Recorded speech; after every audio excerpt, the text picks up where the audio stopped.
उसमें ज़्यादातर जो बच्चे जा रहे हैं वो SC ST OBC माइनॉरिटी के बच्चे हैं। इनको गुमराह किया जा रहा है और इसके पीछे बहुत बड़ी साजिश है कि अगर शिक्षित हो जाएगा युवा और रोज़गार की तरफ चला जाएगा, उसको पैसे मिलने लगेंगे, उसकी पीढ़ियाँ सुधरेंगी, तो फिर ये धार्मिक फसाद कौन करेगा। इन्हें धार्मिक फसादों में फंसाना है। अहम मुद्दा ये है कि बीजेपी RSS नहीं चाहती है कि SC ST और OBC का जो बच्चा है वो शिक्षा के अधिकार को समझे, और कहीं ना कहीं इसमें हमारा जो OBC का बच्चा है, SC का जो बच्चा है, यादवों का बच्चा कह लो, चाहे जाटों का, गुजरों का, कुर्मियों का, जाटवों का, धोबियों का, तो ये सब लोग जो है, ये सब लोग संविधान को महत्व नहीं दे रहे हैं। ये सब लोग संविधान नहीं पढ़ना चाहते हैं। ये लोग इस समय जो अभी बजरंगबली जो 9 दिन के नवरात्रे चले, इसमें ये इनको बिजी कर दिया गया और इसमें इन्हें मज़ा आ रहा है। हिंदुत्व का जो इन्होंने चोला ओढ़ रखा है, उस चोले के पीछे ये नहीं समझ रहे हैं कि आपके अधिकारों को किस तरीके से छीना जा रहा है, किस तरीके से जो RSS के लोग हैं वो आपके दिमाग में ऐसा नफ़रत का जहर भर रहे हैं। आज आप किसी भी युवा से बात करो तो हर युवा ये कहता है कि मुसलमानों से देश को खतरा है।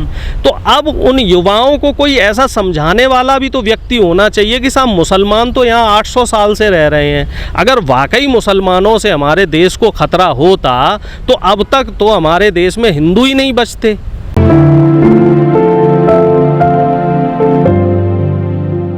इससे पहले आगरा में भी तजोमालय से रिलेटेड तो वहाँ भी कुछ हुआ था। एक कोई स्वघोषित अपने आप को धर्मगुरु बोलने वाले थे, वो परमहंस जी, वो कह रहे थे कि साहब यहाँ पे प्राचीन शिव मंदिर है।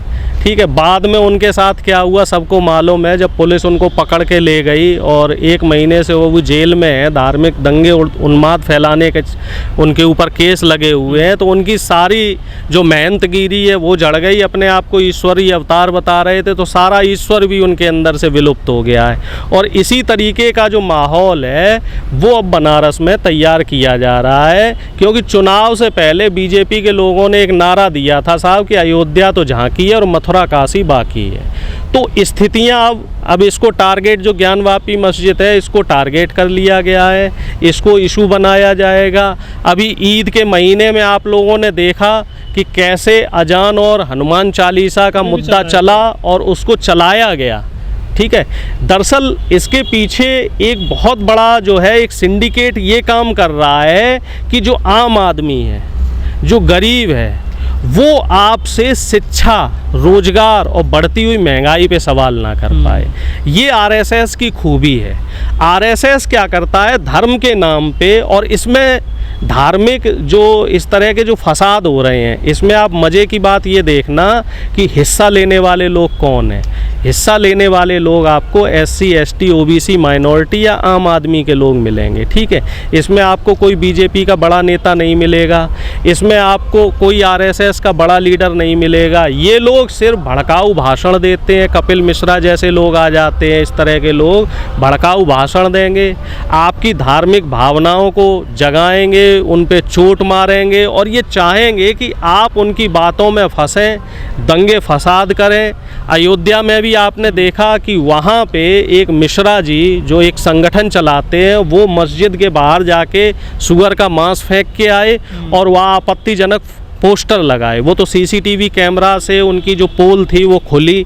इसी तरह की घटना मध्य प्रदेश में हुई और सब जगह जो तार हैं वो RSS और बीजेपी के लोगों से जुड़े हुए हैं। और स्पष्ट है, साफ है कि ये लोग नहीं चाहते कि हमारे युवा शिक्षा की बात करें। अभी मीडिया इस बनारस वाली मस्जिद को दिखा रही है, इससे पहले मीडिया ने आगरा में ताजमहल और तजोमालय इस पे पूरा इशू बनाया। ठीक है, इससे पहले शमशान कब्रिस्तान, अजान और ये आपका लाउड स्पीकर पे इशू चला। लेकिन आज तक मीडिया ये नहीं दिखा रही है कि तमाम छात्र अपने रोजगार से रिलेटेड जो अधिकार हैं, नौकरी के लिए जगह जगह पे प्रोटेस्ट कर रहे हैं। बिहार में भी अभी पटना की घटना है, वहाँ पे शिक्षकों की जो भर्ती है उसको लेके नीतीश सरकार के खिलाफ हजारों युवा पटना में प्रोटेस्ट कर रहे हैं, लेकिन उस खबर को मीडिया नहीं दिखाएगी जिसमें से कुछ छात्रों के ऊपर केस लगा के उनको जेल के अंदर डाल दिया गया है। और उन छात्रों की मांग सिर्फ इतनी है कि पिछले 5 से 6 सालों से जो शिक्षकों की भर्तियां वहाँ रोकी गई थी, वो छात्र सिर्फ ये कह रहे थे कि हमें वो भर्तियां जो है उनको बहाल करो। हम लोग 5 साल से 6 साल से तैयारी कर रहे हैं और ज़्यादातर लड़के उसमें क्वालिफाइड हैं और उन लड़कों को आप नियुक्तियां नहीं दे रहे हैं। जबकि आप देखो मुसलमानों की जो संख्या है पार्टीशन के बाद भी 15-16% थी, जो अब बढ़ के 18 से 19% है, और हिंदुओं की संख्या अभी भी 75% से ज़्यादा है। तो 75% वालों को 20% वालों से कैसे खतरा हो सकता है? और क्या वाकई ये हकीकत है? क्या युवा इन चीज़ों को समझना चाहते हैं? क्या हमारा जो बुद्धिजीवी वर्ग है सो कॉल्ड, जो इसके पीछे लगा हुआ है हिंदुत्व के पीछे, क्या उस चीज़ को ये समझना चाहते हैं आखिर मुसलमानों से हमें किस तरीके से खतरा है? क्या वाकई आरएसएस, अगर वाकई आरएसएस ये चाह रही है कि हमें मुसलमानों से खतरा है, तो इस तरीके का कुछ सिस्टम बना लो साहब, ट्रक से भर भर के मुसलमानों को पाकिस्तान और बांग्लादेश भेज दो। ये काम वो नहीं करेंगे।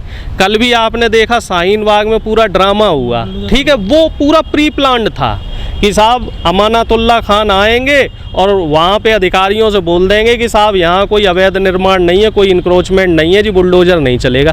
तो क्या सिर्फ इतनी बात पर के लिए इतना सारा सिस्टम लगाया गया? इतने बुलडोजर्स आए, पैरामिलिट्रिक फोर्स के लोग आए, लाखों करोड़ों रुपया बर्बाद हुआ। किसका पैसा था ये पैसा बीजेपी आरएसएस के लोगों का नहीं था, ये पैसा हमारे देश के टैक्स का पैसा था। और वो टैक्स किसने दिया था? वो टैक्स हम और आप जैसे लोगों ने दिया था। तो ये हमारे युवाओं को भी समझना पड़ेगा कि इस तरह के धार्मिक दंगे करने से, धार्मिक जुलूस निकालने से जो सरकारी संपत्ति का पैसा, सरकारी संपत्ति का जो नुकसान होता है, तो वो संपत्ति किसकी है? वो संपत्ति बीजेपी आरएसएस की नहीं है, वो संपत्ति किसी पार्टी की नहीं है, वो संपत्ति हमारे देश की संपत्ति है। और उस देश की संपत्ति को बनाने में जो पैसा लग रहा है, वो पैसा हमारे टैक्स का, खून पसीने का पैसा है। तो इस चीज़ को युवा समझें, युवा शिक्षा के अधिकार को समझें, युवा संविधान को पढ़ें, युवा अपने कॉन्स्टिट्यूशनल राइट्स को पढ़ें कि हमारे राइट्स क्या हैं, बजाय इसके कि आप हिंदू मुस्लिम का जो उन्माद है उसकी तरफ बह जाएंगे। इससे किसी को कोई फ़ायदा नहीं मिलना है, क्योंकि नफ़रत कभी भी किसी समस्या का हल नहीं है, चाहे वो हिंदू का बच्चा हो या मुसलमान का बच्चा हो। लड़ाई का जो रिज़ल्ट है, जो परिणाम है, वो हमेशा ही दुखद होता है। इस समय एग्जाम्पल आपके सामने है, रूस और यूक्रेन में जो युद्ध हो रहा है, पिछले 2 महीने से ज़्यादा का समय वहाँ हो गया है। तो आप ये बताइए वहाँ कौन जीता है? ना तो रूस जीता, ना यूक्रेन हारा, वहाँ पे इंसानियत हारी है और वहाँ पे फसाद जीता है। और आप देख लीजिए यूक्रेन लगभग ख़त्म हो गया है, यूक्रेन तो लगभग तबाह हो गया, रूस भी कम से कम 20 से 25 साल पीछे चला गया है। तो युद्ध कभी किसी समस्या का हल नहीं है। अफ़गानिस्तान का हाल आप देख लीजिए, वहाँ एक फ़ोटो में देख रहा था, एक आर्मी से सीनियर रिटायर्ड आर्मी ऑफिसर ठेले से सब्जी बेच रहा है। वहाँ स्थितियाँ इतनी ख़राब हो गई हैं, और ये स्थितियाँ वहाँ कैसे ख़राब हुई? इसी युद्ध की वजह से ख़राब हुई हैं, धर्म की वजह से वहाँ स्थितियाँ ख़राब हुई हैं। तो कट्टरता, चाहे वो किसी भी धर्म में हो, हिंदू धर्म में हो, मुस्लिम धर्म में हो, ईसाई में हो, किसी भी धर्म में हो, कट्टरता हमेशा ही देश के लिए और समाज के लिए खतरनाक होती है। इसका हमें मिलके बैठ के हल निकालना है और इससे दूर रहना है। तो हमें शिक्षा की तरफ जाना होगा, युवाओं को रोजगार की तरफ जाना होगा, युवाओं को अपने बेहतर भविष्य के लिए सोचना होगा। इस तरह के जो धार्मिक उन्माद हैं, इनसे किसी को लाभ नहीं मिलना है, क्योंकि मरेगा तो हमारे देश का ही बच्चा मरेगा, चाहे वो हिंदू का बच्चा हो या मुसलमान का बच्चा हो।